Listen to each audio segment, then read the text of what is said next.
Mpendwa mtazamaji, karibu sana kwenye channel hii. Siku ya leo nimekuandalia mada moja ambayo mara nyingi inaweza kukuchanganya, lakini ukweli ni kwamba watu wengi wamekuwa wakichanganyikiwa kulingana na ukweli huu unaoenda kuzungumza. Kuna vitu viwili.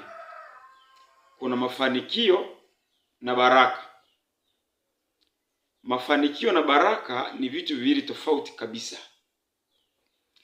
Unaweza ukamsikia mtu anasema fulani amebarikiwa kwa sababu tu ana wingi wa magari, ana wingi wa fedha, amebarikiwa. Lakini ukweli ni kwamba Mungu anapoangalia yale wanadamu wanasema amebarikiwa, sio baraka, ni mafanikio. Hata mimi hapa nina mafanikio ya afya. Ninaweza nikafanikiwa kuwa na afya, lakini afya yangu sio baraka. Naweza nikafanikiwa kuwa na ajira yangu isiwe baraka. Naweza nikafanikiwa kuwa daktari au nesi, kazi yangu isiwe baraka. Naweza nikawa mwalimu, kazi yangu isiwe baraka. Naweza kuwa na mali nyingi, mali zangu zisiwe baraka, ikawa ni mafanikio. Kwa hiyo wako watu wengi wanachanganya hizi mada kati ya mafanikio na baraka.